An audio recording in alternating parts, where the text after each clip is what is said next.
Gravação iniciada, presidente. Boa tarde, voltamos com as sessões da turma 4ª Câmara da primeira sessão do CARF, nesta terça-feira, período da tarde. Continuando com a pauta temática, o item agora, o próximo item é o item 32, relatoria do conselheiro Evandro Correia Dias, contribuinte aí, Ivonir Bergamaschi. Evandro, por favor.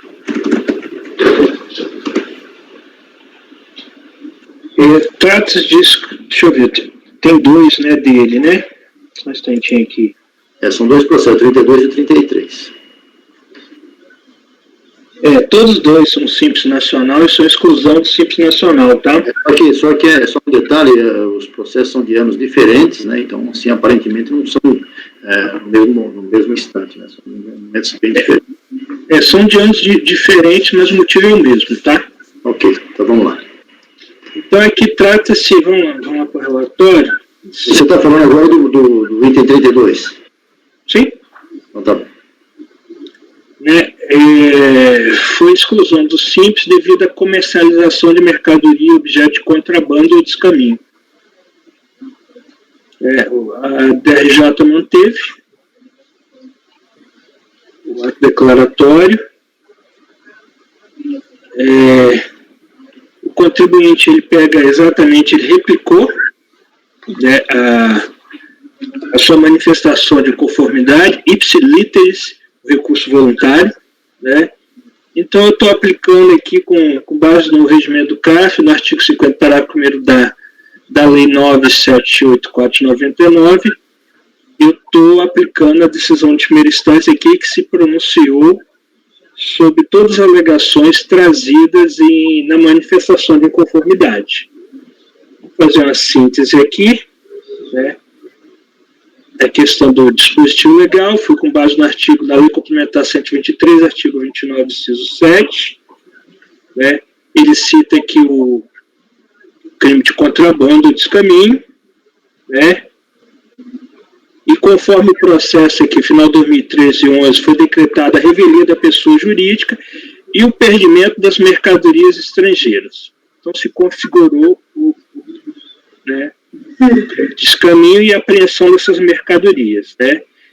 Então, devidamente declarada a revelia pela unidade local, decidiu a instância única que o perdimento das mercadorias ocorreu a preclusão temporal, quanto ao fato da mercadoria ser ou não objeto de contrabando ou descaminho no presente processo. Né?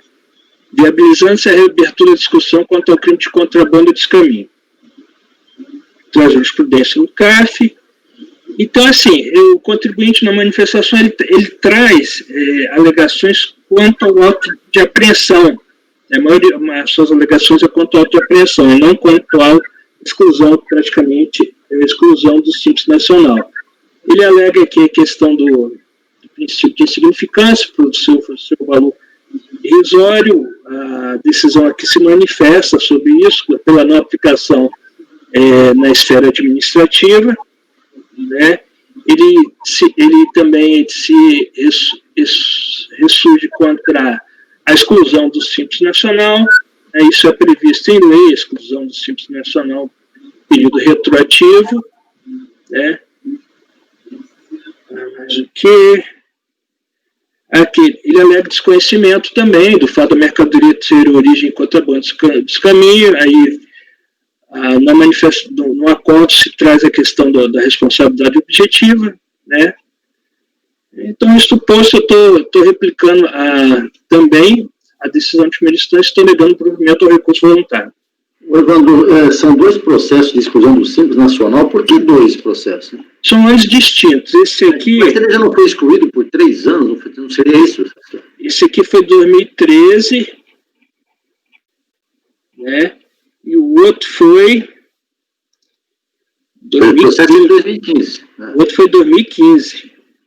Não, mas ele foi excluído em 2013, ele voltou em 2014, ele não saiu do regime, é isso que eu estou achando. 2014, pelo visto, não.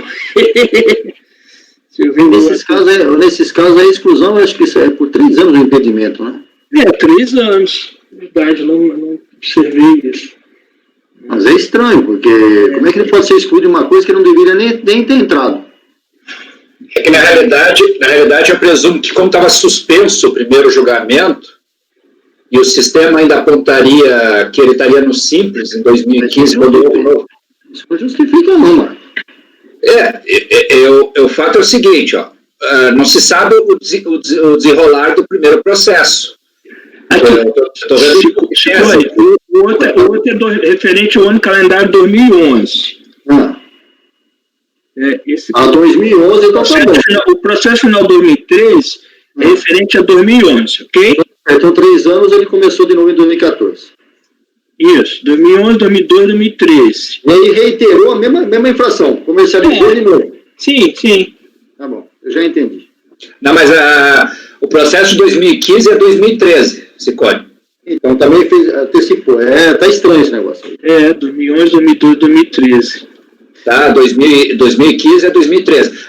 Eu presumo, presidente, que aconteceu foi isso, que o processo estava suspenso, ele continuava no Simples, ele tem esse direito de continuar enquanto não se resolve o litígio, e aí o fiscal foi lá, fez um novo auto de infração, verificou que ele estava no Simples e fez a representação de novo. Não, tá bom, vamos lá. Então, a sua proposta nas duas situações é negar provimento e manter a exclusão, é isso? Pela comercialização. Essa matéria não é muito pacífica aqui na turma. Alguém quer se manifestar opostamente ao ponto de vista do Evandro, que é o meu? O Luciano tem uma posição diferente, né, Luciano? Mas esse caso aí não se trata especificamente da exclusão do Simples, né, presidente? É preclusão, né? Não, ele está excluído do Simples por comercializar mercadoria estrangeira. Você tem o entendimento de comercializar mercadoria estrangeira, tem que pegar no flagrante. Né? Isso, não é pegar no flagrante. Eu entendo. Então. Eu entendo que podem ter outras formas de comprovação.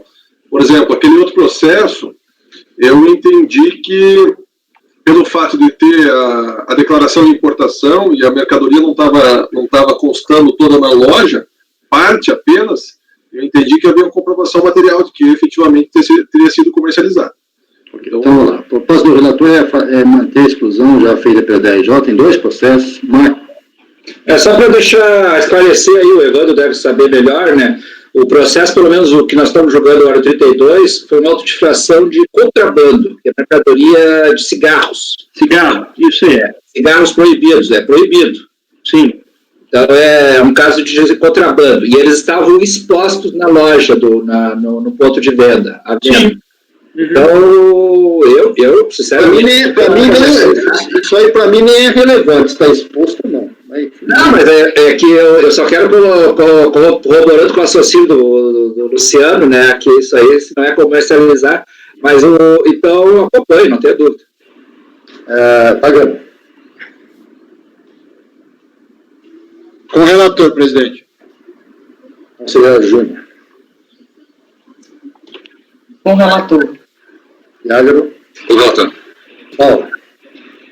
Eu vou contar com o relator, eu queria fazer só uma ressalva, que eu vi que o Evandro mencionou que há um termo de revelia aí, que o contribuinte ele não se manifestou naquele outro processo. Eu tenho visto, assim, até a gente deve discutir um caso, mas eu tenho visto que essas autuações, apreensão principalmente o termo de apreensão, ele é feito pela Secretaria da Fazenda do Estado. E alguns dias depois é que a Receita Federal ela faz a autuação para exclusão do Simples com base do perdimento e do descaminho ou do contrabando, com base naquele termo de apreensão da Secretaria de Fazenda do Estado. E aí a Receita Federal, ela está intimando o contribuinte por edital. E aí o contribuinte não sabe que ele tem que responder para a Receita Federal quando o termo de apreensão foi da Secretaria da Fazenda. Então, a gente tem que ter cuidado, eu acho, em aceitar esse termo de revelia como se o contribuinte simplesmente não tivesse se defendido naquele processo onde está se discutindo o perdimento em razão do contrabando do descaminho, e aceitar como se fosse válido e essa matéria já estivesse preclusa no processo de exclusão do Simples. É só uma bandeira que eu estou levantando aqui. Nesse caso, o contribuinte não alegou nada de cerceamento do direito de defesa, não disse nada sobre não ter discutido o fato dele ter realmente praticado crime de contrabando ou descaminho. Mas eu acho que é uma coisa que a gente vai ter que abordar em algum momento um caso como esse. Paulo, eu concordo que essa situação é um pouco, assim, diferenciada, mas quem trabalha nessa área, especialmente os contribuintes aí do sul do país, que tem muito contato com o Paraguai, especificamente aí, eles sabem muito bem de todas essas operações aí, não pode se dizer que desconheceriam que depois a Secretaria da Fazenda ou a própria Polícia Rodoviária Federal aprender alguma coisa, eles não sabem que a Receita vai entrar no circuito, né? Mas eles têm que ser intimados, né? Isso aí está na lei.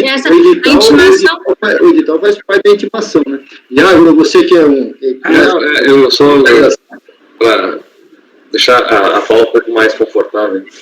Paulo, é o seguinte, é muito comum essas operações, assim, até porque o fisco estadual tem mais capilaridade do que a Receita, né? Existem diversas cidades em que a Receita sequer um auditor passa por lá em prazo de 10 anos. Essas apreensões são bem comuns, não só pela Secretaria da Fazenda, mas até pela Polícia Rodoviária Federal, que faz essas apreensões. Se a intimação que foi feita, às vezes por via postal, foi para o endereço do cadastro do contribuinte, e normalmente contribuintes assim não têm o cadastro atualizado, mas é culpa dele, né? Eu não vejo como um problema maior depois se a intimação foi por edital e ele for revel. Não, eu concordo com você, Agro. Que o que eu tenho visto é que essa intimação via postal, ela não é feita. E a gente tem que ter cuidado que a intimação é ela que instaura o processo, né? E a gente tem que seguir o devido processo legal. Eu estou só levantando uma bandeira, não foi o que o contribuinte alegou nesse caso. De qualquer maneira, a comercialização, com defesa dele lá ou não, essa comercialização, para mim, ela é fatal. Olha isso. Bom, mas nesse caso eu estou numa dúvida aqui, prática. Você está falando que não tem, ou pelo menos a tentativa de intimação via postal, se não existe, a intimação por edital é nula, né? Não, Alex. Não, eu levantei esse caso aqui. A Paula está falando com a filosofia, vamos ver se estão inventando, tá? Eu percebo, porque se tem a intimação via edital, sem que tenha havido pelo menos a tentativa via postal, é nula. Gente, não quero problematizar nada. Voltemos ao caso concreto e à terra. E vamos parar de... Qual é a situação? Isso, é só porque o Evandro tinha dito que há um termo de revelia e a gente então encerrou esse caso como se fosse matéria preclusa. Eu só levantei essa bandeira. O meu voto nesse caso é acompanhar o relator. O regime de perdimento, ele não prevê preferência. Não prevê preferência por notificação por AR, não. Se vocês forem lá, a notificação pode ser feita por... O decreto 7335 prevê, né? Decreto, ele prevê que a intimação pode ser por edital. Está bem claro. Sim, mas ele prevê que você tem que ter pelo menos tentado uma das duas antes de você. Eu fiz um voto até. Parece que não. A discussão não está aqui. A gente pode até enfrentar quando ela foi trazida, mas ela não está aqui. Bom, o caso concreto, a comercialização de produto estrangeiro, conforme relatado pelo conselheiro Evandro.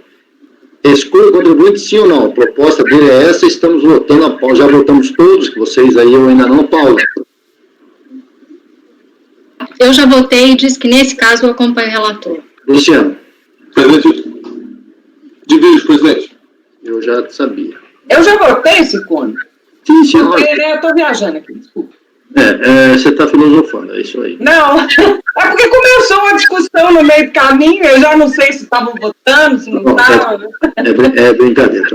Tá bom, valeu. Totalmente encerrado, os dois itens, mantida a exclusão do contribuinte do regime do Simples Nacional, as duas vezes, né? São os itens 32 e 33. Continuando, Evandro, com você ainda, item 34, anterior foi mantida a exclusão por maioria vencida do conselho Luciano. O próximo é o item 34, recorrente Mavipea, joias. É seu também, Evandro. Mavipea. Tem dois, né? Eu estou vendo um só, não sei se tem algum mais na frente. 28. 28? É da Pedro da Manhã, né? 28. Bem, podemos fazer os dois, eles são relacionados. 28 é Simples Federal, exclusão, e o 34 é o Simples Nacional. Então, vê qual você quer fazer. Vamos ver o 28 aqui. 28, então aí tem 28.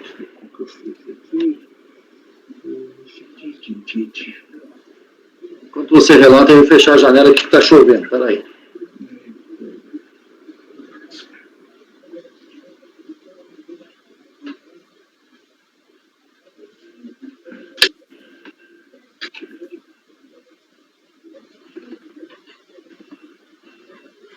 É o Mavipé agora? É, tem 2 Mavipé. Presidente, é só para esclarecer, eu olhei aqui o regulamento das apreensões na área federal, tá? Das infrações de impedimento, que nem o Evandro falou, feita a intimação pessoal ou por edital, a não apresentação de impugnação no prazo de 20 dias implica em revelia. Exato? Só que acontece que o decreto 7235, ele estabelece que o edital ele só é válido se a pessoal ela for discutida. Não se aplica o 7235. Nesse caso. Não se aplica. São coisas diferentes, são coisas diferentes. Mas são procedimentos Não se diferentes. aplica. E a gente não tem, a competência não é nem nossa para julgar recurso desse processo de impedimento. Existe regulamento específico para isso. Mas voltando ao caso, que eu saí para fechar a janela aqui, que está chovendo, mas voltando ao caso aqui, Evandro, vamos lá. Então, aqui é a exclusão. No ano 2007, Simples Federal e Simples Nacional. Foi por, deixa eu ver aqui, acho que foi por estudo de receita aqui, ó. Foi apurado. Limite estabelecido aqui, ó. A empresa Mavipé no valor de 5.328.000, excedendo o limite estabelecido para permanecer no Simples Nacional. O acórdão manteve o lançamento, a exclusão do Simples, né, porque ultrapassou o limite. Então, vamos lá no recurso. Evandro, nós estamos no 28, né?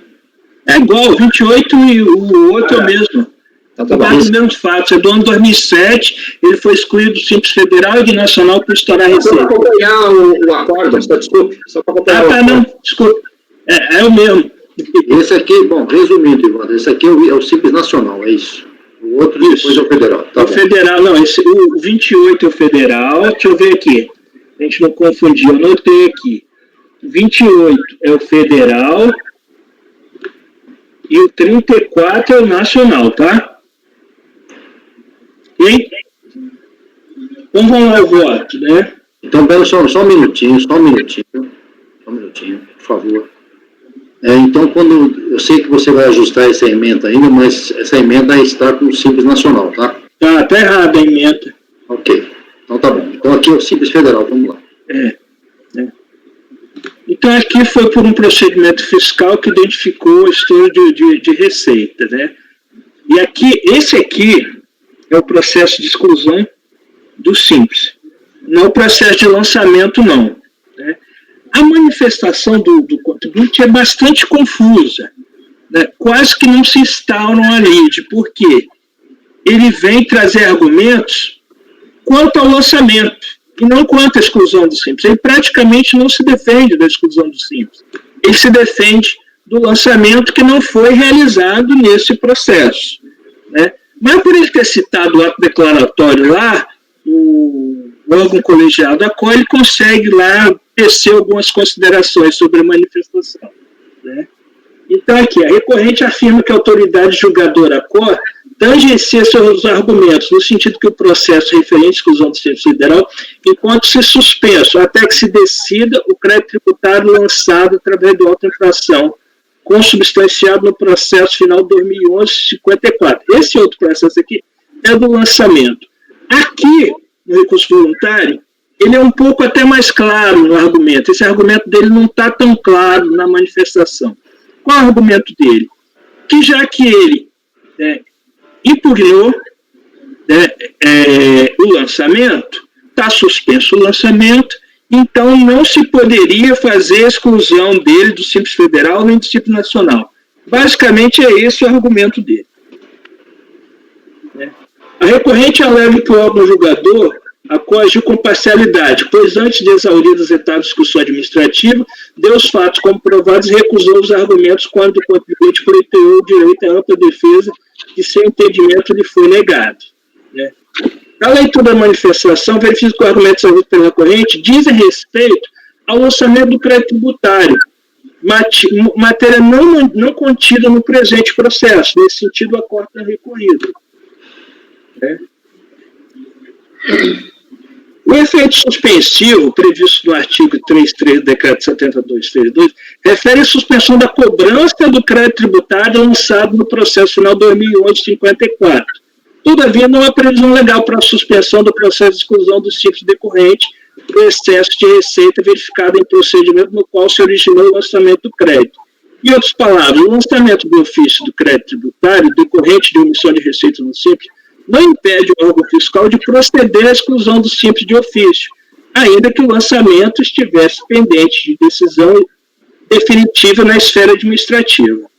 Constata-se que o crédito tributário lançado através do auto de infração no processo final 2011-54 foi integralmente mantido, tendo sido encaminhado à Procuradoria da Fazenda Nacional para efeito de apuração, inscrição e cobrança da dívida ativa, conforme o despacho produzido parcialmente a seguir.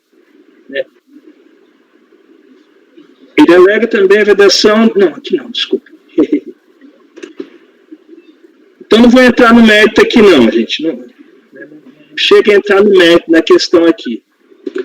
Então, o argumento dele é simplesmente que não poderia ser feita exclusão porque ele tinha impugnado o lançamento.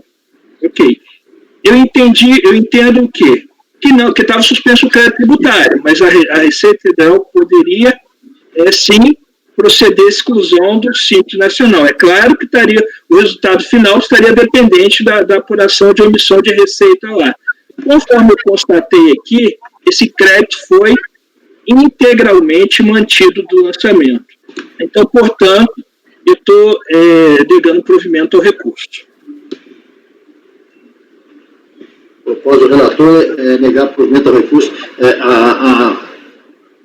O extrapolamento do limite foi constatado, confirmado, Evandro? Sim, foi mantido o lançamento. Perfeito. Integralmente mantido, de mais de 5 milhões nesse ano calendário. Então você está mantendo a exclusão tanto do Simples Federal no primeiro semestre de 2007, como do Simples Nacional no segundo semestre. Essa é a proposta. Quem quer se manifestar? Ele não chega a entrar no mérito não, pessoal. Tá. Podemos votar então, Marco? Eu estava olhando o processo aqui, né? Foi a nossa turma até de 2012. Julgamento do processo de autodifração, né? Acompanho. Fabiano? Acompanho. Júlia? Acompanho. Iágaro? Acompanho. Paula? Acompanho. Luciano? Com o relator, presidente. Também com o relator, unanimidade, os itens 28 e 34, contribuinte MAPVEA, negado provimento, mantida a exclusão do Simples Federal e do Simples Nacional. Presidente, só a título de informação, a orientação que a fiscalização já tem há alguns anos é fazer, em um único processo, o lançamento do crédito tributário, a exclusão do Simples, e se houver algum lançamento após a exclusão também, que sejam contidos no mesmo processo para evitar esse tipo de coisa. Isso faz tempo que era para ser assim. Às vezes não é, né? A maior parte das vezes é. Mas esse processo é de 2007 também, tem tempo, né? Mas de lá para cá tem muito problema não. Continuando, o item 35, relatoria do conselheiro Luciano, Magno, manutenção em máquinas agrícolas. Luciano, disponibilize o voto do relatório e vá em frente. Presidente, ele já está na pasta. Esse é um caso que não vai trazer muito problema aqui para a gente, vai trazer muitas discussões. Ele é um recurso voluntário cujo processo trata do processo de exclusão do Simples. Só que a discussão, a gente tem o microfone aberto, está retornando. Só que a exclusão, obrigado. A exclusão não, desculpa, só que o objeto da manifestação de conformidade, uma discussão do processo se dá em relação à tempestividade da manifestação de conformidade. Então, o contribuinte teria entregue intempestivamente a sua manifestação de conformidade, a DRJ reconheceu isso, entendeu que foi intempestivo, e aí ela julgou... Presidente, eu também não estou achando esse voto aqui, Luciano. Também não achei não, Luciano. Eu tentei assim, Peraí, gente. Estou aqui enquanto está falando, mas não achei não. procurando não está. Presidente, qual que é o número da ata? Você podia confirmar, por favor? Esse item é o 35. 35. É 5. Se você não discutiu, você só colocou seus votos da parte da manhã, Luciano. Perdão, presidente. Está aqui colocando já.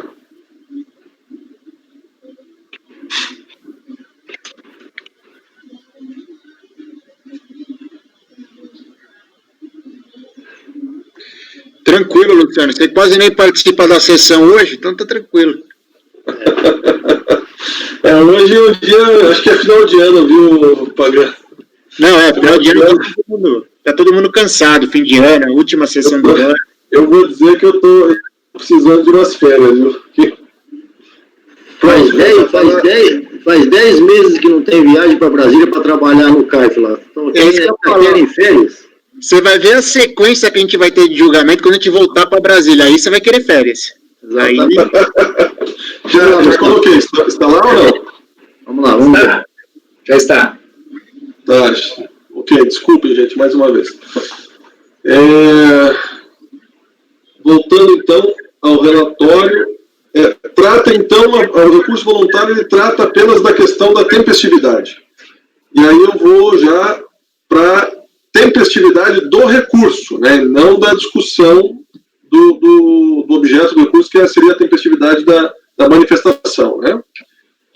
No parágrafo 8, com base no artigo 33 do decreto e na constatação da data de intimação, a decisão da RJ 493, folhas 493, de 10/10/2017, bem como o protocolo do recurso voluntários, folhas 494, de 7/11/2017, conclui-se que o recurso voluntário é tempestivo. E ele atende aos demais requisitos de admissibilidade, portanto, passa a apreciá-lo. Agora sim, nós vamos analisar a tempestividade da manifestação, que foi o argumento objeto do recurso. O objeto da discussão nesse momento processual se cinge à tempestividade da manifestação de inconformidade. A DRJ julgou que esta peça teria sido apresentada fora do prazo previsto na legislação, e seria de 30 dias, uma vez que a ciência do ADE teria sido dada em 10/4/2017. Com a abertura da mensagem eletrônica que continha o ADE, mas a defesa da contribuinte teria sido protocolada apenas em 19/5/2017. Por outro lado, a recorrente alega que a DRJ teria, equivocadamente, tomado por base edital eletrônico anexado à manifestação, quando a ciência se deu apenas em 20/4/2017. Em análise aos autos, constata-se as folhas 408 e 409 que o sistema da Receita computou a abertura dos documentos. No caso, a ciência do ADE de folhas 400, em 10/10/2017. Nos seguintes termos. Aí eu colei aqui a parte da página, né? Como se percebe, a ciência do ADE se deu efetivamente em 10/4/2017, não em virtude do edital eletrônico, conforme alegado pelo recorrente, mas sim por meio de confirmação da autoridade fiscal, que indicou, inclusive, o fundamento normativo que ensejou a consideração da ciência, que é o artigo 23, parágrafo 2º, inciso 3, a linha B do decreto 70.235/72. Mesma fundamentação utilizada pela DRJ. Já a folha 412, percebe-se que a manifestação de inconformidade foi protocolada em 19/5/2017. Aí eu colei ali também. Com base nessas informações, depreende-se que a manifestação de inconformidade foi protocolada além do prazo de 30 dias, previsto pela legislação que trata do processo administrativo fiscal, pois o prazo limite para a apresentação da manifestação de inconformidade se deu em 10/5/2017. Com base no exposto, entende-se que a manifestação de inconformidade é intempestiva, não havendo motivos para alteração da decisão da DRJ. Diante do exposto, voto no sentido de conhecer o recurso voluntário para, no mérito, negar-lhe provimento, de forma a manter a decisão da DRJ pelos fundamentos expostos. Ou seja, efetivamente, era intempestiva a manifestação. Debates? Não tem nenhum edital aqui no meio das peças? Não vi. Não encontrei, não, e procurei. intempestividade foi na manifestação de inconformidade. Isso. Aí o contribuinte recorreu, alegando que não teria havido... questionamento. Exatamente. E até porque, se houvesse um edital, ele seria posterior, se ele fosse anterior, né, ele caracterizaria a intempestividade maior, inclusive. Nesse caso, foi que ele abriu antes, ele recebeu eletrônico, aí ele abriu, foi considerado como recebido, só que ele falou que recebeu depois. Iago vai se manifestar? Esse microfone, Iago. Perdão. O senhor item 11 fala ali no ADE em ciência em 10 de 10 de 2017. Isso. Eu me perdi. Aqui, ó, peraí só um pouquinho que eu já mostro, já indico as páginas aqui. Peraí, 408, né? Vou dar uma olhadinha aqui, peraí. Tá.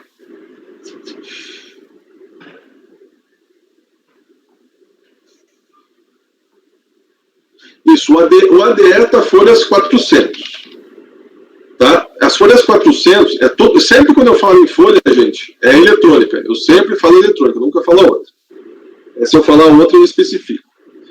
As folhas 400 está o ADE.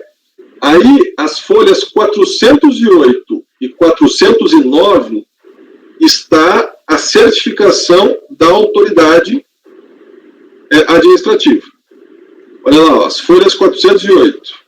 O contribuinte acessou o teor dos documentos relacionados abaixo na data de 10/4/2007, 15h38. É esse o ponto, então. É que está isso. No parágrafo 11, tu colocou 10/10. É isso? Peraí, então é a data, foi isso? É a data. Acho que você trocou, Luciano, olha lá. No finalzinho do 11, você coloca 10... Ah, é 10/4, desculpa. Gente, eu fiquei procurando o documento que desse essa data aí. Já ia ter embargo de declaração aí, isso aí. É 10/4/2017, isso mesmo. Tá, de acordo, resto é tudo. Perdão. Alguém mais quer se manifestar? Vamos votar, Marco. A questão que ele alega que uma ciência que a princípio não tem prova nenhuma nos autos e nem traz prova, né? Então a prova dele até vai ao contrário do que ele fala. Então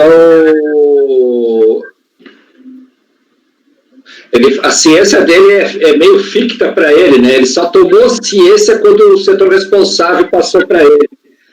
Então é um absurdo. É que às vezes a presidente da polícia não tem comentário. Marco, o que é o setor responsável? O que isso quer dizer com isso? Não, eu estou lendo as peças recursais dele. É que, na realidade, ele diz que, no entanto, a ciência do ADS ocorreu em 2024 com acesso e repasse para o setor responsável pela defesa. Ou seja, ele criou uma ciência fixa. Eu fico preocupado, e eu, inclusive, vou ter um processo pautado essa semana, onde a fiscalização andou por AR e depois fez o edital. E aí isso gerou uma confusão, né? Então, eu queria ver se não era esse caso aqui dos autos, mas não é. Então, eu acompanho. Agora, acompanho. Evandro. Acompanho. Júlio. Acompanho. Professora Paula. Desculpa, Iago. É correto. Paula. Acompanho. Também acompanho unânime. Negado o provimento, mantida a exclusão do Simples Nacional. Seguindo, item 36, relatoria do conselheiro Marco Rogério, contribuinte Ruth de Almeida Silva. Exclusão do Simples. Marco. Já está disponível lá, se você não... Vamos ver rapidamente aqui, então. Pode ir com calma, que estamos tranquilos.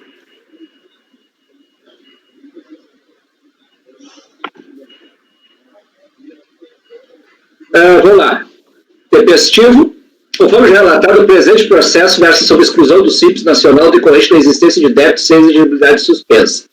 Na sua primeira defesa, da manifestação de conformidade, o contribuinte teceu alegações de que os débitos estavam extintos por decadência.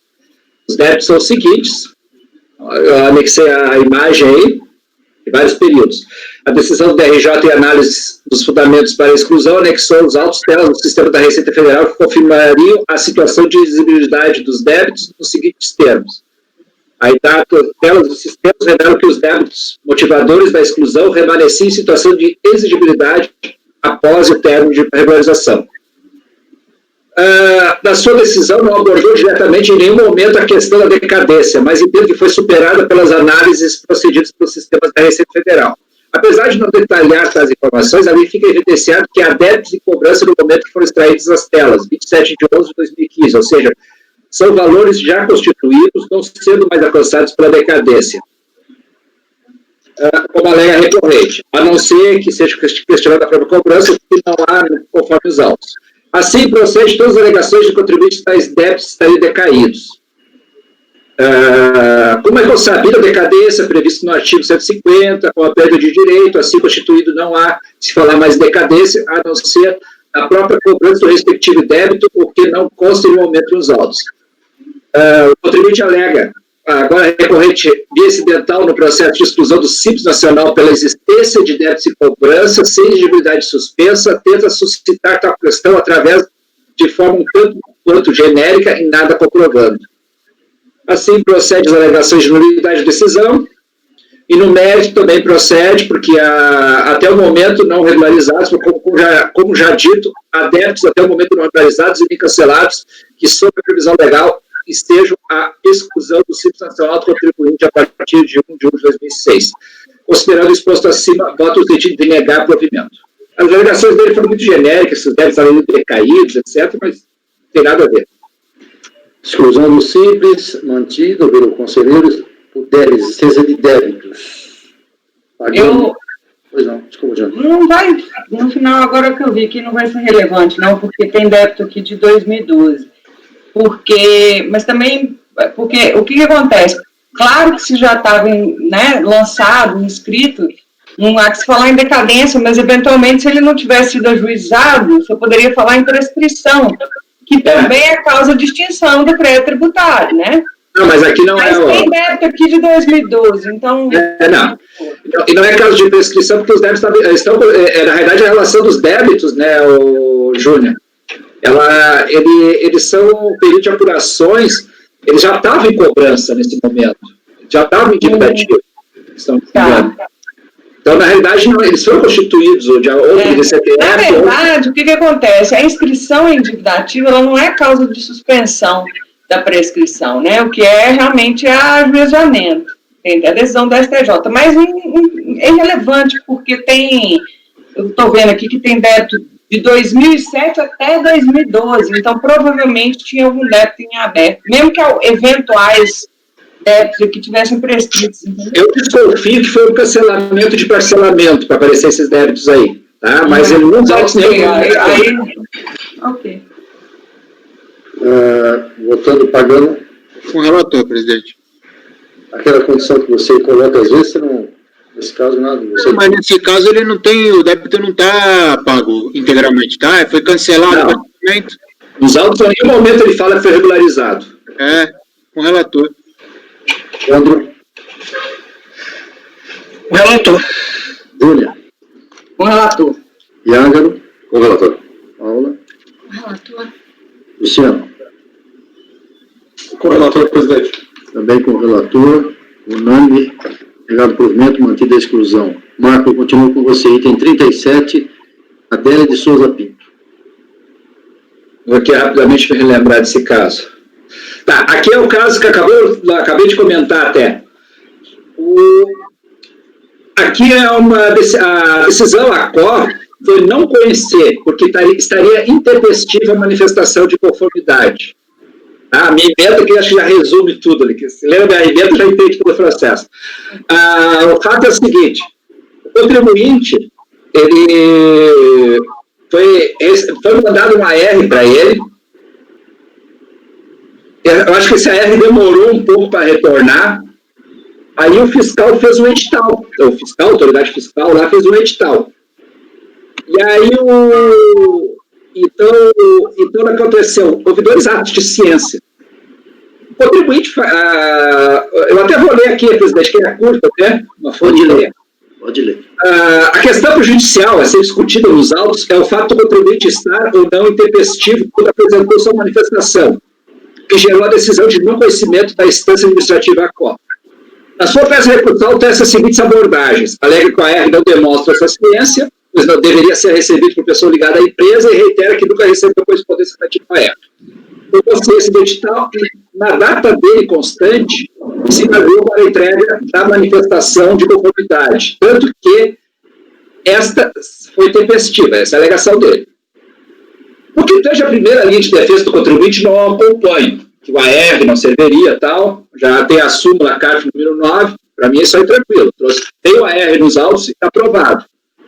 Contudo, no caso dos autos, temos também uma ciência por via edital, em paralelo e posterior à ciência por via postal. Ou seja, ocorreram 2 atos de ciência do mesmo ato da administração. A linha de posicionamento da DRJ foi no sentido de que o edital foi indevidamente publicado. E a ciência por via postal estava perfectibilizado, tornando aquela inválida. Ou seja, a DRJ entendeu que, no momento que houve a confirmação da ciência por via postal, o edital não seria inválido, deixaria de existir. O contribuinte alega agora em sua peça recursal que tomou a ciência por via digital e dele se preocupou dos prazos, não tendo tomado conhecimento da ciência por via postal. Se a ciência por via digital fosse confirmada, seria considerada realizada em 11 de 11 de 2005, quando a manifestação de conformidade apresentada em 9 de 12 estaria tempestiva. Ao contrário da ciência postal, cuja R consta a ciência em 21 de 9 e configuraria intempestivo. Tais elementos, então, contestam nos autos. Isso é tranquilo nos autos. A própria DRJ fala, analisa o edital e diz, olha, é que o edital não deveria ter sido gerado. Vale o AR. Apesar de não acompanhar a primeira linha de defesa do contribuinte, que o AR não serviria para aprovar, não foi entregue para o pessoal competente, e tendo que, no presente caso, havendo 2 atos de ciência, deve prevalecer a mais favorável ao contribuinte, ou seja, o prazo de apresentação da manifestação da conformidade começaria a fluir em 12 de 11 de 2015, ciência por edital, e assim configuraria sua tempestividade. Terceiro, considerações como inválido o edital, após confirmada a ciência por via postal, gerará sempre confusão na percepção dos prazos do contribuinte. Realmente, o edital só deveria ter sido providenciado se improfica a ciência postal, o que não foi necessariamente o caso. A ciência postal se confirmou.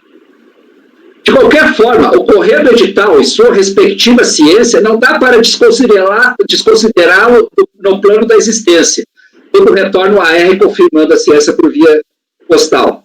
No caso, reiterando minha posição, entendo que na dúvida de qual prazo o contribuinte deva seguir, deva ser o mais benéfico a si. Conforme o consignado acima, conheço parcialmente do recurso voluntário e na parte conhecida do provimento para reformar parcialmente o acordo recorrido no que tange ao seu conhecimento, para que ocorra nova decisão superando os fundamentos anteriores considerados. Iágaro? Em que pese aí a posição do Marco, eu compreendo que ele está colocando que poderia, e esse argumento final aqui de que poderia gerar confusão ao contribuinte. Quando nós tomamos uma decisão, ela tem que ser aplicada para todos os casos. Então, se eu vou considerar uma segunda forma de citação de um ato processual que já está perfeito, foi a ciência pela postal, eu vou ter que aplicar esse mesmo raciocínio para todas as situações. Inclusive, por exemplo, quando o contribuinte que está sob fiscalização e ele recebe uma intimação de termo de continuidade via postal e por alguma razão esse AR não retorna, e eu faço um edital para dar o termo de continuidade, sendo que o prazo do AR daria a ele uma requisição de espontaneidade. Então, por eu não poder aplicar esse tipo de raciocínio para todas as situações, eu diverjo do Marco e acho que, uma vez que o prazo de ciência não há vício em relação a ele, o primeiro prazo, eu acho que não cabe a nós flexibilizar isso, porque houve um excesso de citação, se não há vício na primeira. Ponto de vista do Iágaro, alguém quer contrapor, dizer alguma coisa? Então, nós vamos à votação. Presidente? Pois não, fala. Aí, no caso, houve 2 ciências, né? Foi uma por AR e outro por edital, é isso, Marco? Isso. Exato. As duas foram imperfeitas. Não, o edital, a princípio, seria imperfeita, né? Por quê? Porque não deveria ter sido feita enquanto não confirmasse a ciência, não se confirmasse a ciência por via postal. Tem mais esse aspecto aí, não? Não, eu entendo, só que eu me coloco, eu acho que é uma questão aqui, Iago. Eu entendo o ponto de vista, entendo, tem problema. Eu acho que o contribuinte, ele fica numa situação, a questão tua, por exemplo, da fiscalização e da requisição de espontaneidade, eu acho que é um pouco, não é um melhor exemplo aqui, porque ele é um ato que tu tem que sempre assim, existem outros meios de prova, mas aqui é um prazo processual, tá? É diferente de um prazo de intimação. Eu nem vou entrar em detalhes, mas aqui é diferente. Eu vejo que vai ser diferente aqui. Não, eu entendo e respeito a posição, acho que até que estaria dentro de um escopo de razoabilidade. O que me preocupa é que, quando a gente faz uma decisão dessas aqui, ela vai virar paradigma, sabe? Nós vamos dizer que mesmo tendo uma ciência correta, se depois tem um outro ato, por alguma razão, um processamento que gerou edital a todo mundo, a gente estaria anulando algo que não tem vício. Essa é a minha preocupação só. Ok. Continuando. Marco, mantém a posição, Marco? Também. Então tá. Agora. Paula, desculpa. Pode falar. Eu fiquei pensando aqui, eu entendo a posição do Iago e acho até ela bem válida. Mas vamos supor que tivesse um vício na citação por edital, por citação via postal, e posteriormente fosse feita a citação via edital.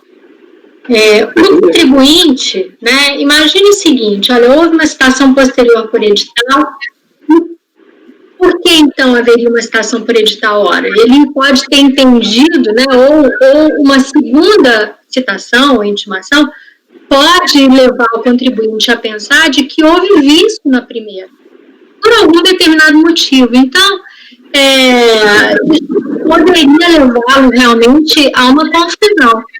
Eu entendo a sua posição, mas eu entendo também que o contribuinte pode ter pensado, olha, se houve uma citação posterior por edital, é que se entendeu que essa primeira aqui não foi válida.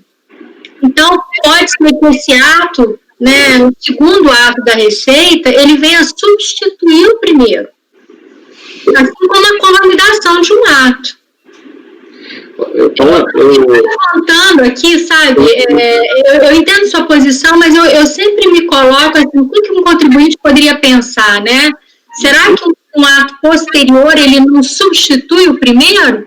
Eu concordaria contigo, assim, eu me aproximaria de concluir contigo se o edital tivesse sido feito no prazo de trintígio da vigência da intimação por AR. O que não ocorreu aqui. Aqui o AR foi de setembro, 21, o edital é 2 meses depois, né, dia 11 de novembro.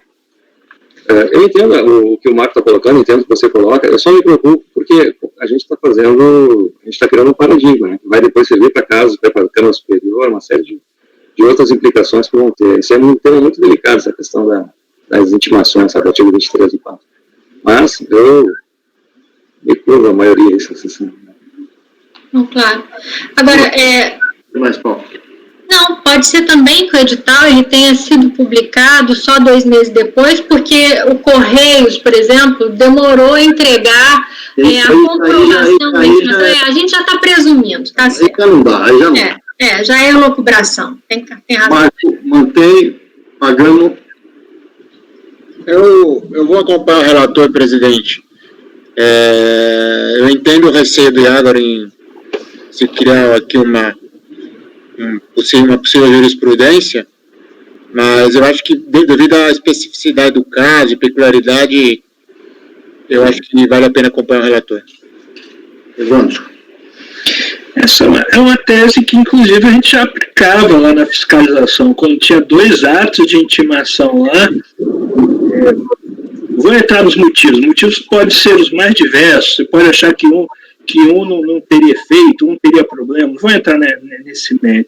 Mas se havia 2 atos de citação, a gente considerava o prazo mais favorável ao contribuinte. Isso quer dizer o quê? Eu vou acompanhar o Marco aí. Tá bom. Conselheira Júlia. Com o relator. Paula. Acho que é o Iagro antes. Desculpa, Iago. Eu divido. Vai dividir. E Paula? É com o relator. Luciano. Presidente, você considera mais... Você está congelado, Luciano. Eu? Pelo menos para mim. Não, está congelado. Mas é o clima de Curitiba. Está congelado? É o fio da perfeito. Conselheiro Maia, quando você começou a explanação e a leitura do voto, você sabe que eu fiquei bastante em dúvida em relação a isso. Mas eu cheguei à conclusão de que você está certo. Isso foi, na verdade, deve ter sido algum equívoco, algum desencontro dentro da Receita. Não é possível que o desencontro lá dentro, um erro, que são exceções. Isso não acontece geralmente, porque a gente mais vê os equívocos dos contribuintes, né? Geralmente a Receita ela vem direitinho, notifica direitinho. Então eu entendo que, em caso de dúvida, deve mesmo ser, em caso desse equívoco, né, deve mesmo ser feita a proteção em relação ao direito do contribuinte. Eu acompanho e acho que está perfeitamente. Acho que, respeito a opinião do colega Iagro, mas eu entendo que isso é uma exceção. Dificilmente aconteceria alguma coisa que poderia trazer um benefício que não teria o contribuinte em outro momento. Por isso eu acompanho o relator, presidente. O ponto central é o seguinte, exceção ou não, como disse o Iagro, isso cria, evidentemente, um paradigma, né? Seja pelo motivo de exceção ou não. Agora, no caso concreto, eu acho que o contribuinte não pode ser penalizado pelo erro da Receita. Se a Receita fez 2 editais, e o contribuinte, por qualquer motivo, não levou em conta o primeiro, e a Receita fez outro, eu acho que eu deveria exercer o prazo aí de fazer as manifestações. A Receita não deveria ter feito isso aí. De fato, deve ter sido um erro, um equívoco que é difícil de ocorrer, mas nesse caso ocorreu. Então, eu vou acompanhar o relator, mesmo sabendo que, evidentemente, isso poderá ser utilizado em alguns casos como paradigma. Então, por maioria de votos, vencido o conselheiro Iagro Jung Martins, foi dado um provimento parcial ao recurso voluntário da recorrente, Adélia de Souza Pinto. Continuando, julgamento encerrado, continuando o item 38, relatoria do conselheiro Leonardo Luiz Pagano Gonçalves, RM Barreiro, ainda exclusão do Simples. Pagano. Já está na base.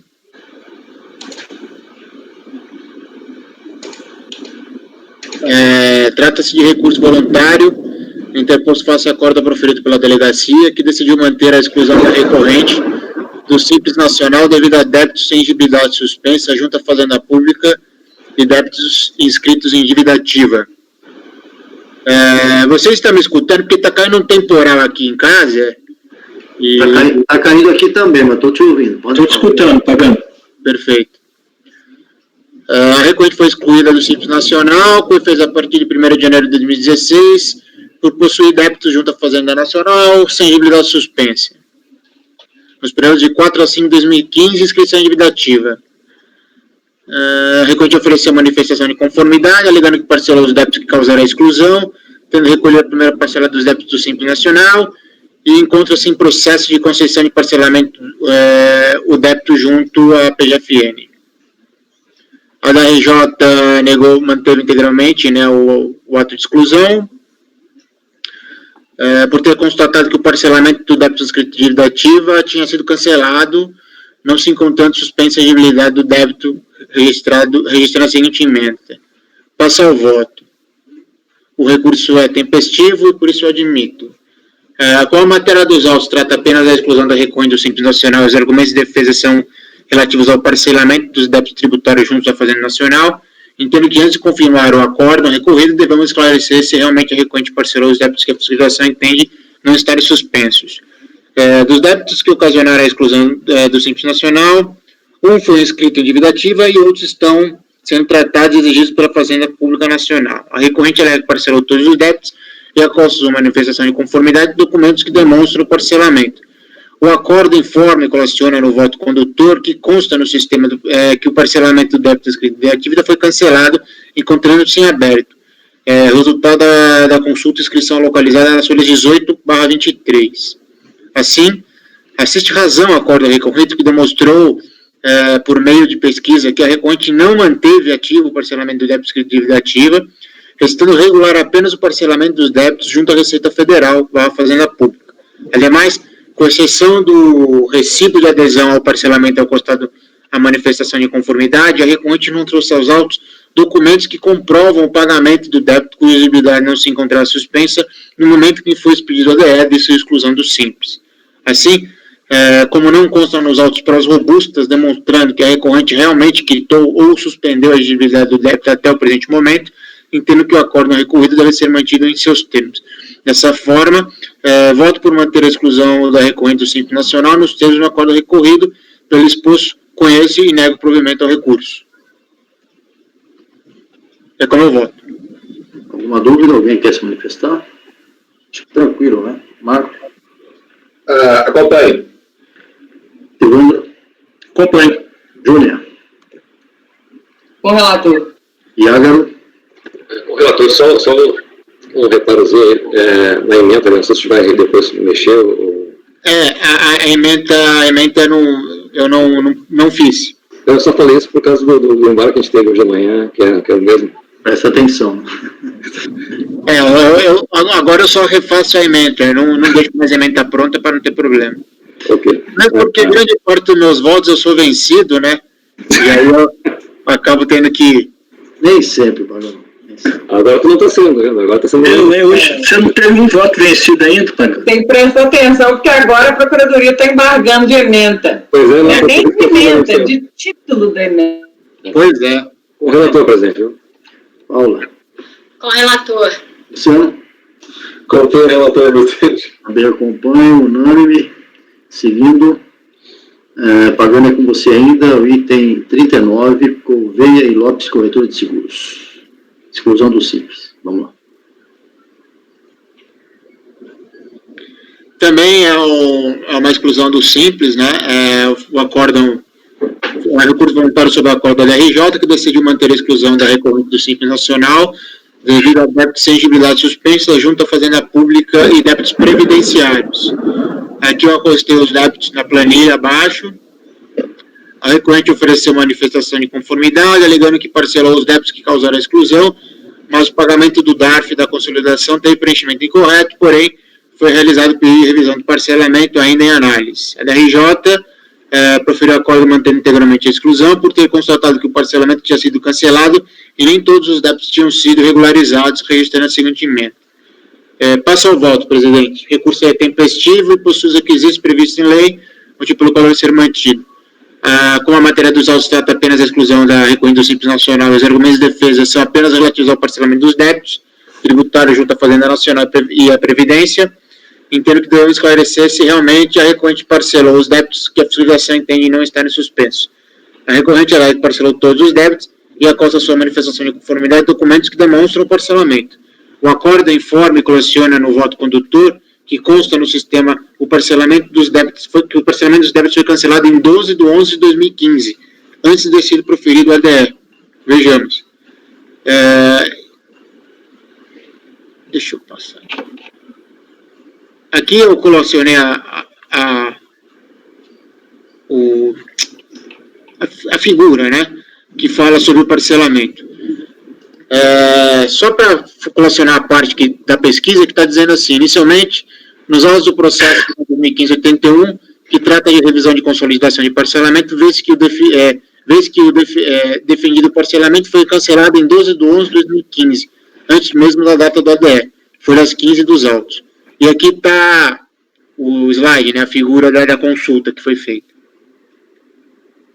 Ademais, conforme a consulta operacional feita pela DRJ e colecionada no acordo recorrido, nem todos os débitos foram regularizados. Aqui também temos os débitos que não foram regularizados. Assim, assiste razão ao acordo recorrido que manteve a exclusão do Simples Nacional, é isso que restou demonstrado por meio de pesquisa no sistema da Receita Federal, que a recorrente não manteve ativo o parcelamento de todos os débitos. Ademais, a recorrente não trouxe aos autos documentos que comprovam o pagamento do débito cuja exigibilidade não se encontrava suspensa no momento que foi expedido a ADE de exclusão do Simples.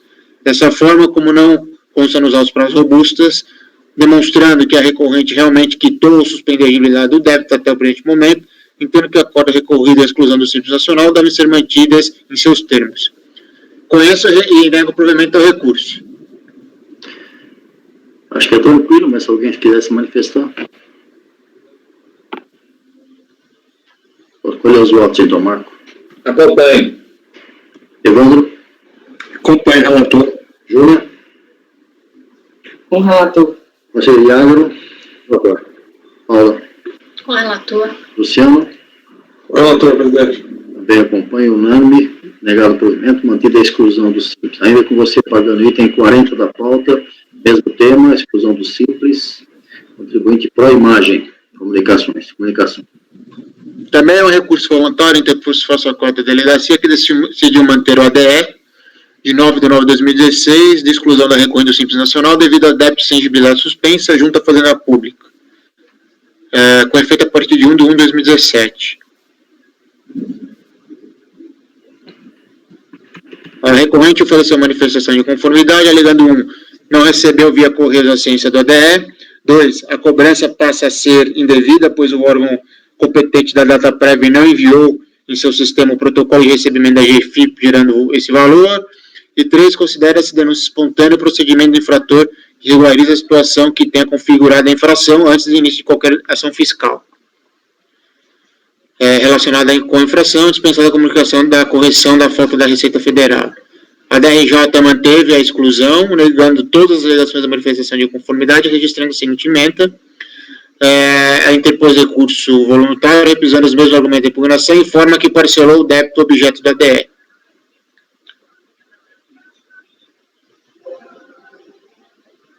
Aqui é a ocorrência do passar o voto, ocorrência do recurso, o motivo pelo qual deve ser admitido. Aqui, como a matéria dos autos trata apenas da exclusão da recorrente do Simples Nacional, os argumentos recursais de defesa são apenas relativos ao parcelamento do débito tributário junto à Fazenda Nacional, então devemos esclarecer se realmente a recorrente parcelou os débitos que a federação entende estarem suspensos. A recorrente alega que parcelou o débito e acosta ao recurso documentos que demonstram a consolidação do parcelamento em 11 de 2 de 2019. Desta forma, tendo em vista que consta prova consistente nos autos de que a recorrente parcelou o débito que o ADE do Simples Nacional apontou como aberto e não suspenso, entendo que o acórdão deve ser reformado. Vejamos. Aqui é aquela minha tese de que se ela pagou durante o processo, ou suspendeu durante o processo, o ADE tem que ser reformado, presidente. Então, eu estou dando provimento ao recurso. Então, esse é o processo que você queria, o primeiro que você vai ficar vencido. Não é isso? Pagando a redação final lá tá negando, tá? Só porque... Tá errado mesmo. Você está dando provimento porque você entende que, mesmo fora do prazo, ele pagou. É isso, parcelou e pagou. Isso. Essa é a tese, o Iago, acho que não sei se ele está dentro dessa tese, né, que já vem vindo há algum tempo pagando. O pagando entende que o prazo é 30 dias, embora seja previsto em lei e tal, e o contribuinte manifesta lá na frente e paga ou parcela, ele daria provimento. É isso, não pagar? Estou falando. Então tá bom. Marco. Diverjo. Evandro. Acompanho a divergência. Júnior. Com a divergência. Iago. Uma divergência. Paulo. Com a divergência. Luciano.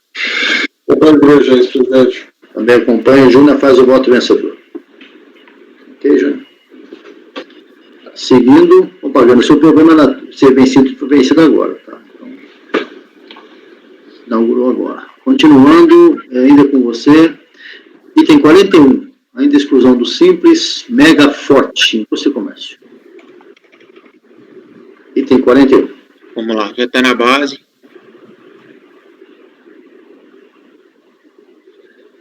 Presidente, esse aqui também é um processo de exclusão do Simples Nacional devido a débitos, tá? Sem exigibilidade suspensa, junto à Procuradoria da Fazenda Nacional. Tá? A recorrente ofereceu manifestação de conformidade, alegando que no dia 13 de 5 de 2011 foi concedido efeitos suspensivos aos embargos protocolados contra a execução fiscal no processo final 7205, tendo em vista do reforço de penhora na execução fiscal, que possibilitou a garantia integral do débito executado, conforme demonstra a decisão em anexo. Que essa decisão está vigente e assim se manterá até a ordem judicial em contrário. Que o extrato em anexo demonstra que até junho de 2017 a situação do débito era considerada como suspensa pela PGFN, que requer seja determinado o cumprimento da decisão judicial nos autos dos embargos de execução fiscal, para que seja reconhecido o direito da requerente permanecer no Simples Nacional. A DRJ proferiu um acordo mantendo integralmente a exclusão os embargos à execução foram julgados improcedentes em 19 de 3 de 2018, inexistindo assim o alegado efeito suspensivo dos embargos, motivo pelo qual figura como pendência na PGFN registrando a seguinte emenda. A recorrente interpôs recurso voluntário, apesar dos mesmos argumentos da impugnação, e acosta ao recurso documentos relativos à suspensão da execução devido à garantia e penhora, bem como CND. Passa ao voto. O recurso é tempestivo e possui os requisitos previstos na legislação, motivo pelo qual deve ser admitido. Como a matéria dos autos trata apenas da exclusão da recorrente do Simples Nacional, os argumentos recursais de defesa são apenas relativos à suspensão de execução fiscal devido aos débitos estarem garantidos por penhora, entendo que deve ser analisado se a penhora é hipótese de suspensão da exigibilidade do débito nos termos do artigo 151 do CTN, para atender o requisito do artigo 17, inciso 5º da Lei Complementar 123.6. Vejamos. Segundo a jurisprudência firmada pelo Superior Tribunal de Justiça, STJ, a garantia da execução fiscal por penhora não suspende a exigibilidade do crédito nos termos do artigo 151 do CTN e não satisfaz o requisito do artigo 17, inciso 5º da Lei Complementar 123 de 2016. Esse entendimento pode ser visto na emenda do agravo regimental no RESP 12.01.597 do Rio Grande do Sul. Faça a leitura ou pode pular? Não, pode pular, nós já conhecemos bem essa matéria, né? Temos posições mais ou menos definidas. Assim. Eu acho que todos já analisaram essa matéria, né? Inclusive tem vários votos meus aí, outros colegas. Presidente, só uma observação. Eu até coloquei, desculpa pagando, tá? Só para... porque esse mês eu fui estudar melhor isso, e aí, depois, se vocês quiserem, eu fiz uma declaração de voto, porque para explicar o porquê que eu estou mudando meu posicionamento. Mas espera um pouquinho, Janeta, um pouquinho. O Pagano não terminou ainda de... Ah, tá. Depois você... Ok. No seu momento. Correto. Aí o que acontece? Eu vou me possibilitar pular a leitura dos acordos que eu colei aqui, porque a maior parte desses dois acordos aqui, eles são autoexplicativos em relação à matéria, tá? E tem várias decisões já. Mas já vimos várias vezes, então eu vou ao final da folha 6, só para dizer que, sendo assim, além dos embargos à execução terem sido julgados improcedentes, conforme a jurisprudência da STJ, a garantia da execução por meio de penhora não suspende a exigibilidade do crédito no sistema de 151 do CTN, e por tal motivo, não preenche o requisito do artigo 17, inciso 5º da Lei 123 de 2006, que determina a regularização ou suspensão do débito para a manutenção do Simples Nacional. Pelo exposto e por tudo que consta processado nos autos, voto por conhecer e negar provimento ao recurso voluntário. O que eu quero dizer aqui, presidente? Eu alterei meu voto. Antigamente eu votava de forma divergente. Eu achava que a garantia na penhora se equiparava, né, à suspensão de exigibilidade, e eu acabava equiparando ela pelo 156, que provavelmente vai ser um futuro pagamento, mas não é. Pagamento barra suspensão ao 151. Mas não adianta eu ficar aqui dando murro em pão de faca, mesmo porque se a recorrente perde aqui e vai para o judiciário, ela perde novamente também em relação a isso, né? Então eu mudei meu voto e eu Está negando o provimento. Negando o provimento. Júnior, pode se manifestar agora, por favor. O meu, eu tenho uma... Aliás, eu já fiz uma declaração de voto, então, para entender o porquê, e porque, ao contrário do Pagano, eu não mudo completamente. Vocês vão ver que eu faço uma distinção sobre essa questão entre o Simples Federal e o Nacional.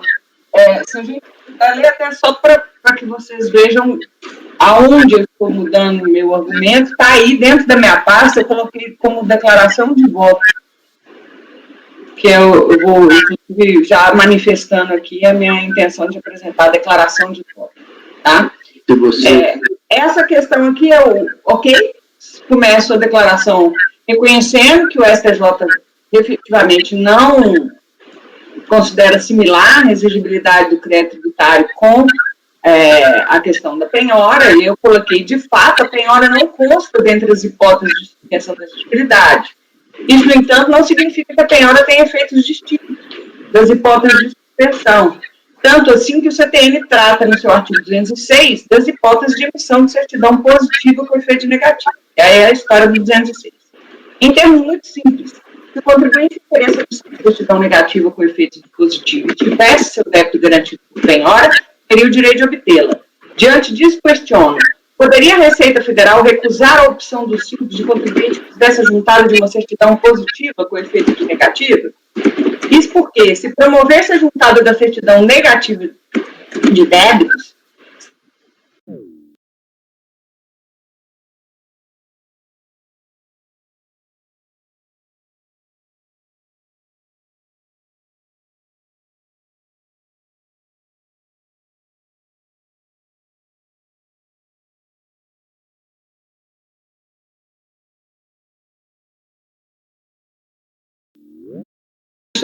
vocês aqui lendo, o que aconteceu foi o seguinte, eu achei uma decisão específica do STJ sobre a questão do simples, analisando o 206, tá? Acho até que o ministro, era de relatoria do ministro Luiz Fux. Aí vocês vão ver que nos trechos que eu colaciono, ele cita, inclusive, ele fala da questão do 206, não acho que foi bem analisado, porque ele fala, olha, simplesmente, de certa maneira, assim, a lei complementar 123 analisou essa questão. Esse recurso não é irrepetitivo, mas, de qualquer maneira, é um precedente específico sobre essa nossa discussão.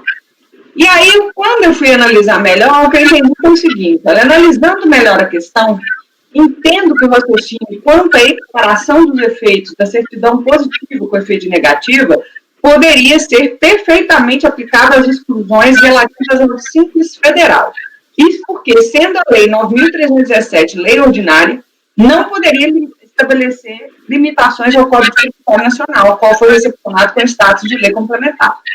No entanto, como o artigo 17, inciso 5, da Lei Complementar 123 de 2006, restringe a opção ao Simples Nacional a empresa que possua débito com o Instituto do INSS ou fazenda cujas exigibilidades não estejam suspensas, é correto concluir que a referida norma estabeleceu validamente uma restrição à abrangência do artigo 206 do CPM, uma vez que trata de lei posterior da mesma hierarquia. Tá? Então, basicamente, eu estou entendendo, eu continuo achando que existe uma equiparação dos efeitos no 206, mas é uma lei complementar. A lei complementar 123 é uma lei complementar. Então, tendo a decisão do STJ, que é posterior e é complementar, e ela faz isso de forma restritiva, né? Então, eu estou mudando minha posição. Eu até tinha colocado, foi lá em cima, eu citei aqui o que eu já tinha né? Eu tinha dado o provimento na cobra, e aí eu estou explicando as razões por que eu meu entendimento, especificamente em relação ao Simples Nacional. Júlia, aqui é Simples Nacional, meu voto mesmo, viu? Só para... Ok. Resumindo, o Pagano está negando o provimento, a Júlia vai apresentar a declaração de voto, pois ela não se manifestou. Tá. E o segundo acórdão que eu pus, que é no RMS 27473 do Ceará, não lembro aqui. Ele fala exatamente do artigo 202, afasta, não sei o que. Eu te passo E o primeiro acordo que eu pus também, ele é incisivo, né, no artigo 17 também. Ele se adequa exatamente à matéria. Então, assim, eu não vou nem gastar mais defesa em relação a isso. Se o próprio STJ já decidiu isso em recurso, agravo regimentar em recurso especial, isso já provavelmente vai virar jurisprudência definitiva, né? Então eu vou mudar meu voto e vou negar provimento ao recurso. Marco. É bom as ideias serem construídas e nós mudando de opinião. Não somos tão teimosos assim. Acompanhe. Evandro. Acompanhe o relator. Júlia. Com relator. Iago. Com relator. Paulo.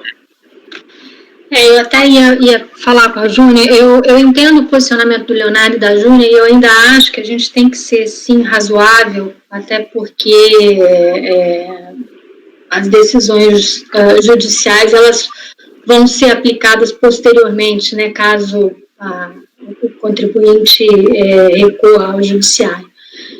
Esse caso, especificamente, eu não acho, mesmo sendo a lei do Simples Nacional uma lei complementar, eu ainda acho que ela faz referência a débitos com exigibilidade suspensa, e aí a gente tinha aplicado, né, os entendimentos anteriores, era realmente dos efeitos da suspensão da exigibilidade.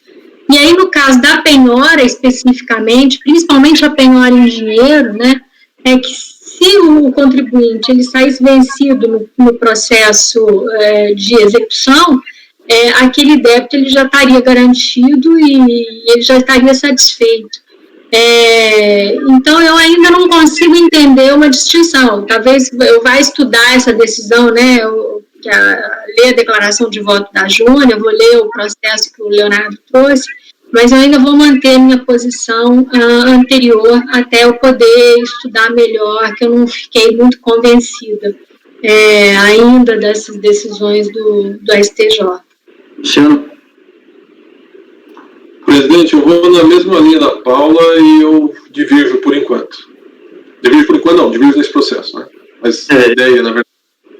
Pois é, eu acho que quando ele trouxe esse problema aqui no grupo, acho que foi voto meu uns 4 meses atrás, e foi realmente complicado, acho que foi até por voto de qualidade, que foi a decisão, porque a posição, né, que hoje a Júnia mudou um pouco, o Pagano também, o Luciano e a Paula ainda não, né, exatamente no sentido de que não há evitação, o 151 não está não alberga esses embargos, que nós conhecemos pela Lei 6.830. Fosse um voto na época, que causou até várias discussões no sentido natural, né, do processo, e depois em outros casos, inclusive no mês passado, eu trouxe com várias decisões que o inclusive colocou agora no voto dele, do STJ. E bastante claro, né, as decisões, tem uma relatoria do ministro Castro Meira aqui, um processo do Rio Grande do Sul, que ele disse com todas as letras lá, a palavra usada é essa: a simples garantia da execução fiscal por penhora não suspende a exigibilidade do crédito tributário, não atendendo os requisitos do 17.5 da Lei 123. E aí vai em frente outras decisões, e uma recente todas são recentes, mas uma do ministro Benedito Gonçalves, da primeira turma, dizendo o seguinte: a jurisprudência dessa corte já se manifestou no sentido de que o oferecimento de penhora e execução fiscal não configura hipótese de suspensão da exigibilidade do crédito tributário nos termos do artigo 151 do CTM. Quer dizer, há uma distinção plena do 151 com a Lei 6.830. O problema, sabe? Só para completar, João, de qualquer maneira, cada um de nós tem seu ponto de vista. Meu ponto de vista é esse, não tem a menor dúvida para mim que os embargos não se aplicam na hipótese, mas eu respeito a opinião de todos, né? Isso eu estou só dizendo. Eu entendo particularmente, e sempre disse isso, que a penhora não é hipótese de suspensão, não tem dúvida que ela não é. O que eu achava estranho é que esse raciocínio julgava no lixo o artigo 206. Mas é assim que se decide. Assim. Agora, o que eu penso? Em relação à Lei 9.317, o 206 continua vivinho. E não foi atacado porque ninguém falou absolutamente nada dele, e eu sequer posso entender que a lei tenha restringido legitimamente, uma vez que ela é uma lei ordinária.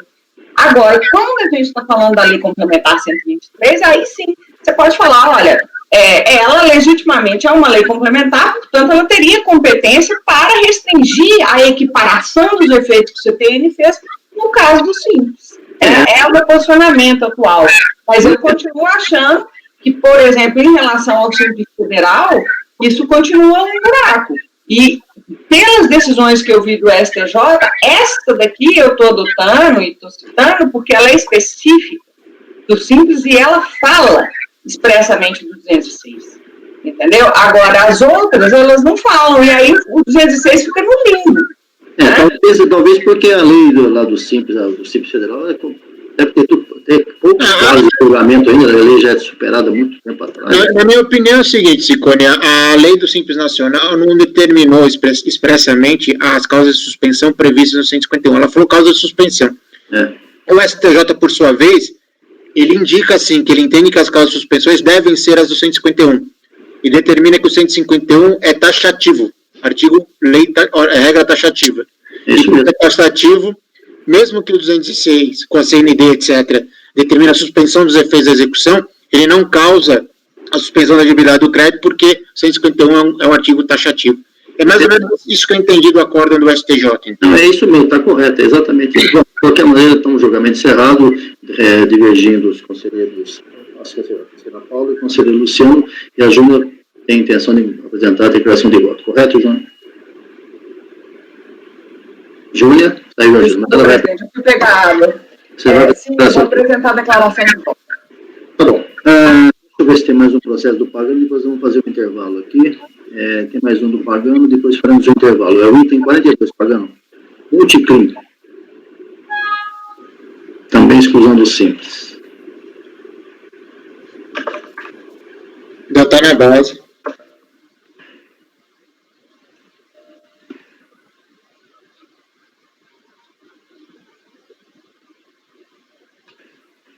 Pode ir pagando. Trata-se de recurso voluntário, faço acordo proferido pela Delegacia da Receita Federal, que decidiu manter o despacho decisório, que indeferiu o pedido, a solicitação de desenquadramento retroativo do Simples Nacional, feito pela recorrente, com efeitos a partir de 1/1/2014.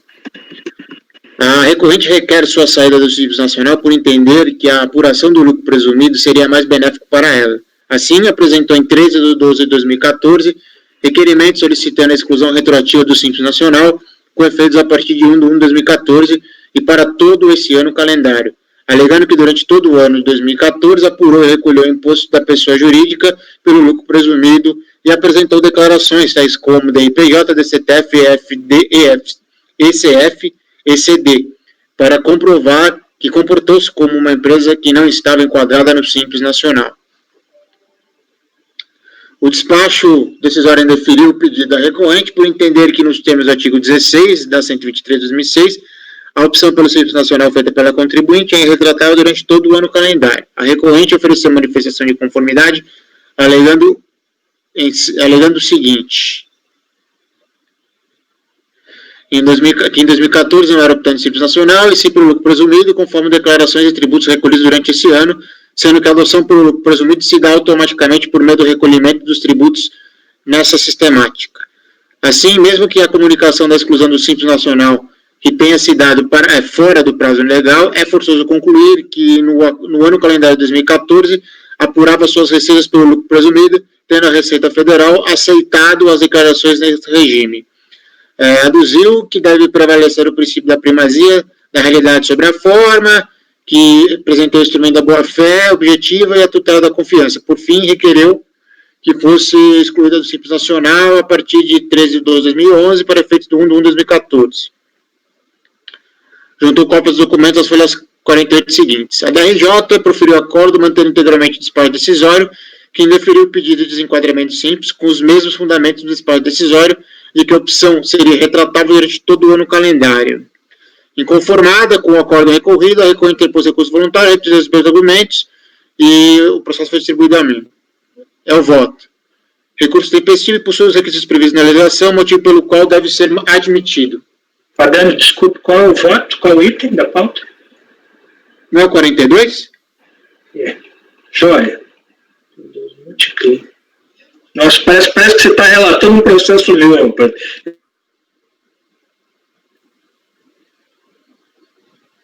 Desculpe, pode continuar. Eu tenho um processo idêntico a esse. Parece que você está relatando meu voto. Será que eu não acabei pondo sem querer meu voto no seu? Não, né? Acredito que não. Entendi. Você não consegue salvar na minha pasta, em princípio. Tá, então acho que está tudo certo. Posso dar continuidade?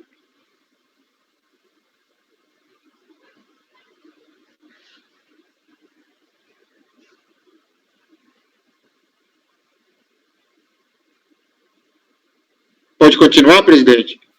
Pagando, pode continuar. Seu processo está na pasta aqui, normal. Estou vendo o seu processo aqui. A recorrente requer sua saída do Simples Nacional por entender que a apuração do lucro presumido seria mais benéfica para ela. Dessa forma, apresentou em 13/12/2014 requerimento solicitando exclusão retroativa do Simples Nacional com efeitos a partir de 1/1/2014 e para todo esse ano calendário. Alega que durante todo o ano de 2014 apurou e recolheu o imposto pelo lucro presumido e apresentou as declarações tais como da IPJ, DCTF, FD, ECD, para comprovar que comportou-se como uma empresa que não estava enquadrada no Simples Nacional. Tanto o despacho decisório como o acordo recorrido indeferiram o pedido da recorrente por entender que, de acordo com o artigo 16 e artigo 6º da resolução do Comitê Gestor do Simples Nacional, a opção pelo Simples é irretratável, sendo que a exclusão do sistema simplificado por opção da contribuinte só produzirá efeitos a partir do primeiro dia do ano seguinte, conforme artigo 30 do artigo 123, a 30 da Lei 123 de 2006 e artigo 73 da resolução do Comitê Gestor do Simples Nacional. De fato, pela legislação do Simples Nacional, a recorrente teria até o mês de janeiro de 2014 para fazer a opção de saída do regime simplificado que produzisse o efeito a partir de 1 de 1 de 2014. O artigo 28 da Lei Complementar 123 estabelece que a exclusão do Simples Nacional será feita de ofício mediante comunicação das empresas optantes. O artigo 30 da Lei 123 estabelece o seguinte: a exclusão do Simples Nacional mediante comunicação das microempresas ou de empresas de pequeno porte dará-se-á por opção. Por sua vez, o artigo 31 da Lei Complementar 123 estabelece o seguinte: a exclusão das empresas, da microempresa e empresas de pequeno porte do Simples Nacional produzirá efeitos. Inciso 1º, na hipótese do inciso 1º do caput do artigo 30 da Lei Complementar, a partir do 1º de janeiro do ano calendário subsequente, ressalvado o parágrafo 4º deste artigo. No caso da o parágrafo 4º, no caso da microempresa ou empresa de pequeno porte ser excluída do Simples Nacional do mês de janeiro, na hipótese do inciso 1º do caput do artigo 30 da Lei Complementar, os efeitos da exclusão dar-se-ão mesmo ano. No mesmo sentido, o artigo 73 da Resolução 94 de 2011, vigente até 31 de setembro de 2018, dispõe o seguinte: a exclusão do Simples Nacional mediante comunicação da microempresa ou empresa de pequeno porte à Receita Federal, em aplicativo disponibilizado ao portal do Simples Nacional, dará-se-á, por opção, a qualquer tempo, produzindo efeitos: a partir de 1º de janeiro do ano calendário, se comunicada no próprio mês de janeiro, e B, a partir de 1º de janeiro do ano calendário subsequente, se comunicada nos demais meses. Conforme disposto acima, mesmo no caso de comunicação da exclusão por opção, os efeitos da comunicação ocorrerão em momentos específicos, a saber: 1. Caso a comunicação ocorra em janeiro, a exclusão produzirá efeitos a partir de 1º de janeiro do próprio ano calendário da comunicação. E 2. Caso a comunicação ocorra de fevereiro a dezembro, a exclusão produzirá efeitos a partir de janeiro do ano calendário subsequente ao da comunicação. Assim, caso a intenção da recorrente era não ser optante pelo Simples Nacional do ano calendário 2014, a mesma deveria comunicar sua exclusão do regime até 31 de 1 de 2014. Porém, verifica-se, pelo histórico dos eventos do Simples Nacional, que a recorrente solicitou a exclusão do Simples Nacional somente 31 de 12 de 2014, gerando os efeitos a partir de 1 de 1 de 2015, não podendo tal pedido retroagir a 1 de 1 de 2014, sob pena flagrante da legislação acima transcrita e citada. Dessa forma, como nos termos do artigo 16 da Lei Complementar 123 de 2006, a opção pelo Simples Nacional é irretratável para todo ano calendário, entendo que o acordo recorrido deve ser mantido em seus termos. Vejamos o texto do artigo 16 da Lei Complementar. A opção pelo Simples Nacional da pessoa jurídica enquadrada na condição de microempresa e empresa de pequeno porte dar-se-á na forma a ser estabelecida em ato do Comitê Gestor, sendo irretratável para todo o ano calendário. Sendo assim, voto por manter o acordo recorrido e o despacho decisório que indeferiu o pedido de desenquadramento do Simples Nacional da recorrente, e conheço o recurso e a ele nego o provimento. Presidente e demais colegas, vocês estão me escutando? Perfeitamente, Paulo. Sim. Aqui eu fiquei numa certa dúvida na hora que eu fiz o voto, porque ele apresentou as declarações dele e pagou o imposto como se presumido fosse. Só que aqui nós estamos falando de um confronto entre a lei, né, da declaração pelo lucro presumido, se não me engano é o artigo 516 do RIR, com a Lei Complementar 123. Sopesando as duas, eu fui para a Lei Complementar, mas eu confesso que eu fiquei na dúvida desse processo, se desenquadrava ou não, se acolheu ou não desenquadramento. Mas no final eu decidi manter pelas regras estabelecidas pela 123, por ser a complementar. Ok, Pagano, perfeito, o seu voto está entendido. Alguém quer se manifestar a respeito? Todo mundo sumiu ou só... Não, ninguém sumiu, não. Não, tá todo mundo aqui, Pagano. É que é uma situação um pouco diferente. Pedido, quando eu pedir para sair do Simples, a situação é exatamente oposta. Eu estou tentando achar aqui. É que Presidente, eu vou sair e voltar porque todo mundo subiu, eu não estou escutando nada. Então vai, sai e volta. Posso falar? Enquanto o Pagano sai, a Júlia vai falando, vai. Tá. Eu tô procurando aqui, mas acabou que eu não achei. Eu já fiz um processo desse, era bem atípico, e lembro, mas eu também não estou conseguindo achar, de uma decisão, inclusive. Eu não me lembro se a decisão era da Câmara Superior, porque era o pedido disso, e eles fizeram uma analogia, é onde eu me lembro, com a questão da inclusão retroativa, que era admitida, tem decisão, quer ver? Da inclusão retroativa eu achei a decisão. Quer ver? Só um minutinho. Esse é um ponto relevante que a gente está colocando, né? Entendeu? E aí, por analogia, eles falaram, poxa, se a Receita admite a inclusão retroativa, por que ela não admitiria a exclusão retroativa? Se vocês quiserem olhar, a decisão do CAF é a seguinte, ó. Leia.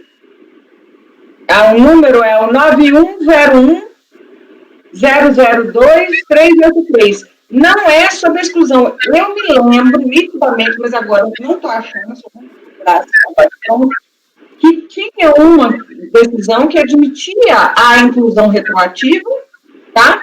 Exatamente levando em paralelo a situação de que era admitida a inclusão retroativa. E aí, ó, essa decisão da Câmara Superior, ela fala o seguinte: a possibilidade de inclusão retroativa no Simples foi criada pela própria Receita Federal, que é o órgão competente para disciplinar o registro de informações cadastrais, entre elas aquela que dizia respeito à omissão dos Simples nos primeiros anos de sua implantação. Cite o parecer COSIT 60 de 99, ato declaratório interpretativo 16 de 2002, e solução de consulta interna COSIT 21 de 2003.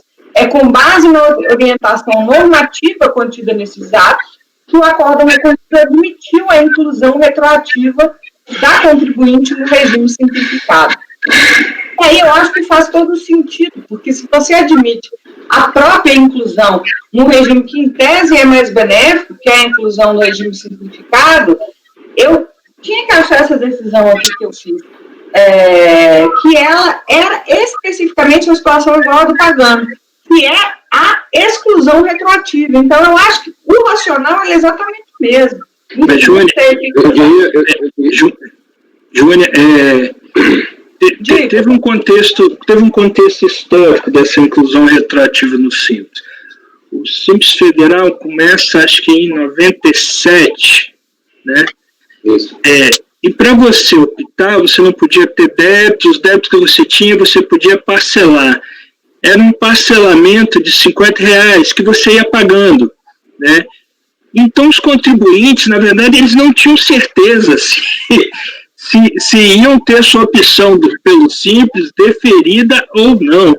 Alguns continuaram pagando, outros não. Mas fato é que vários deles, né, se comportaram como se no Simples estivessem. E depois de algum tempo, eu falo que era a implantação do Simples Federal, e eu acho que faz referências nos primórdios, nos primeiros anos de implantação do Simples Federal. Né? Então ele não sabia se estava dentro ou não. Aí, anos depois, às vezes até anos depois, lá para 2000, 2001, saía a resposta: olha, a sua opção pelo Simples Federal foi indeferida.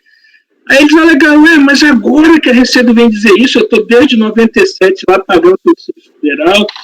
Aí acho que foi até a COSIT, não sei, agora não sei se é parecer, solução de consulta, que entendeu que naquele caso, que era implantação, que eles não tinham de imediato a resposta, se eles eram optantes do Simples Federal.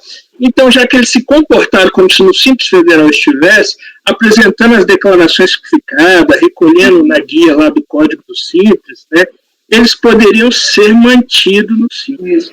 Mas sabe só que eu não estou dizendo, eu não vi esse acordo da Câmara Superior, mas eu achei um pouquinho forçado.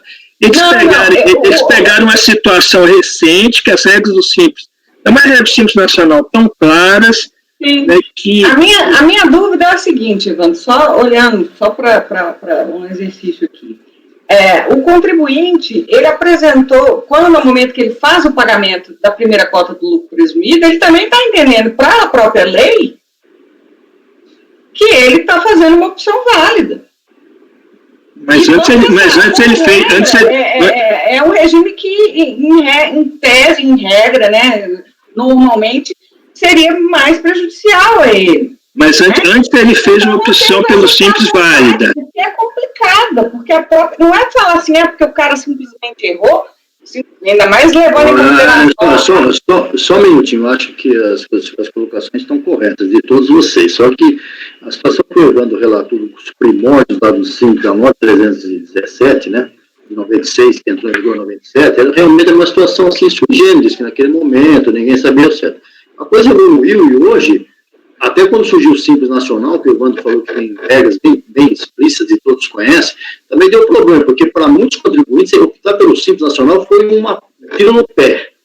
Acabou sendo muito mais pesada a contribuição, do que pelo presumido. Só que o contribuinte sabia disso. Quer dizer, então, aí já não se está diante de uma situação, o filho não sabia, não, o contribuinte sabia. Quando ele viu lá na frente que a situação seria pior, ele tentou fazer essa exclusão, esse desenquadramento retroativo. E aí a Receita está vedando. Eu não estou fazendo valoração ainda aqui, estou apenas comentando. Eu não sei até que ponto essa decisão da Câmara Superior, fazendo essa analogia entre o enquadramento retroativo e o desenquadramento, é válido para esse caso, porque o contribuinte fez a opção sim, sabia do que ia acontecer, tem todos aqueles anexos lá do Simples, sabendo quanto ele iria pagar. Existem casos aí, na época, até acho que 10 escritórios, qualquer coisa assim, pagar um tributo enorme. Aí houve uma modificação na legislação. Mas, então, para muitos, o presumido pode ser mais interessante, mas o contribuinte tinha a opção de fazer isso e escolher, né? Então, até que ponto isso é válido, conversar melhor. Tá? Mas eu concordo com a Jônia que é uma situação complicada, porque ele faz, sei lá, ele faz a opção pelo Simples em janeiro, né? Ele tem até o 31 de janeiro para fazer, para valer aquele ano. E ele pode fazer a exclusão até 31 de janeiro também. Ele pode pedir para ser excluído do Simples. A partir do que passa o momento de janeiro, os meses seguintes que ele pedir a exclusão dele, só vai se processar a partir do ano posterior. Só que ao pagando tá aí, eu vou confirmar alguns dados com ele. Só que a partir de janeiro, não sei se nesse caso, em nenhum momento ele se comporta como no Simples estivesse. É isso, Pagano? Isso. Exatamente. Ele paga como se ele fosse lucro presumido, gente. Eu tenho um processo desse que ele justifica, porque ele entende que ele deveria ter sido excluído do Simples. Nesse caso, ele faz alguma alegação nesse sentido, Pagano? Pagano? Está sem microfone. Eu tô olhando o processo aqui. Ele fala que ele recolheu como se fosse pelo Simples, pelo presumido. Ele age como se fosse presumido e faz as declarações como se fosse pelo presumido. Mas ele fez a opção pelo Simples, não fez? Fez. E ele só pede a exclusão do Simples no final do ano de 2014 ou 15. Mas ele fez a exclusão do Simples, ele fez a inclusão do Simples em outro ano. Aí, no final de dezembro, aqui eu estou fazendo juízo de valor, em dezembro do ano, provavelmente ele verificou, olha, na verdade, em janeiro, ele já começou, o hábito dele, o ânimo dele era ir para o presumido, só que ele não fez a auto-exclusão. Ele pediu a exclusão, o desenquadramento do Simples em 31 de 12 de 2014, e ele pediu o desenquadramento retroativo para até 1 de 1 de 2014. Iago, você ia se manifestar aí, se você viu o processo. Sim, embora ele fale ali que entregou da CTF, né, eu não encontrei da CTF entregue no processo, eu encontrei os pagamentos que ele fez na modalidade do presumido, ele pagou de forma destacada ali, PIS, COFINS, como se fosse presumido. E aí, nesse caso, eu sou obrigado a concordar com a observação da Júlia, sabe? Ele não é aquele caso que nós estamos imaginando, presidente. O sujeito era do Simples, chegou no final do ano, ele fez a conta e viu que era desvantagem. Eu acho que é isso aí, exatamente. Não é isso, porque assim, ele durante o ano ele pagou o PIS e COFINS de forma destacada, ele não pagou pelo Simples, entendeu? Então, eu sou mais levado a acreditar que ele realmente cometeu um equívoco formal de não ter feito o desenquadramento em janeiro, como a lei previa, e se comportou como tal durante todo o ano, entendeu? Do que ele realmente ter feito o planejamento tributário. Não é isso. Congelou. E ainda tem um problema aí. Por exemplo, se a Receita, se não foi feito o lançamento do Simples, né, a Receita não tem mais como cobrar esse valor do Simples, né? Eu nem entro nisso, né? Mas assim, né? E a questão que eu acho que também me incomoda bastante é o seguinte: a partir do momento em que ele faz a opção, ou que é dada com o pagamento do lucro presumido, pela legislação, essa opção é válida, né? Não, mas só um instante, Júlia, ele fez uma opção válida pelo Simples Nacional primeiro.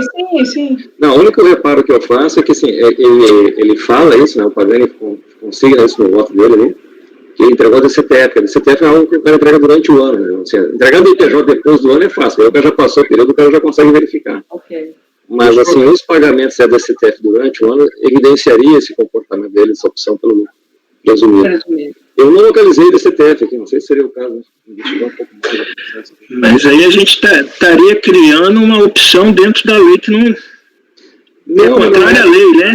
Não, negativo. A gente está dizendo que ele só não fez, ele não cumpriu o requisito formal da lei. De exclusão. Todo o resto da lei ele fez. Mas todo o resto da opção válida pelo presumido foi feita. E a gente já fez isso em sentido contrário, como ela já falou, sabe? Pelo menos eu já li várias decisões assim, nesse sentido. Não só no caso da entrada do Simples Federal. A proposta do Pagano é aproveita e não aceitar o desenquadramento. É isso. Por que eu fiz, presidente? Eu também fiquei na mesma dúvida. Eu tive que sopesar, porque foi e a lei complementar. Aí, na dúvida, eu fui para a lei complementar. Ok. Bom, as posições estão colocadas, alguém mais quer se manifestar? Então eu vou colher os votos. Marco. Estou olhando aqui rapidamente os DARFs. A única prova que ele trouxe mesmo foi os DARFs, né? Exato, né? E está na folha lá, a data de arrecadação em abril de 2014. Isso. O código 2089, que é de lucro presumido. Se você olhar os anexos ali, né, da manifestação de conformidade... Ele mostra a própria receita, quer dizer, ele mostra um ônibus mesmo, né? O problema é que o DCTF não tem, por exemplo, né, que será algo... Ele diz, na peça recursal dele, ele diz que pode consultar lá que ele entregou, mas não fala o momento, né? Isso. Ele só trouxe a relação de DARFs aqui. Se ele pagou já é alguma coisa. Ele tem pagamentos, por exemplo, mais substancial ainda, em janeiro, recolhido em fevereiro de 2014, ele tem PIS e COFINS. Ele já disse que ele recolheu tudo. Bom, Marco.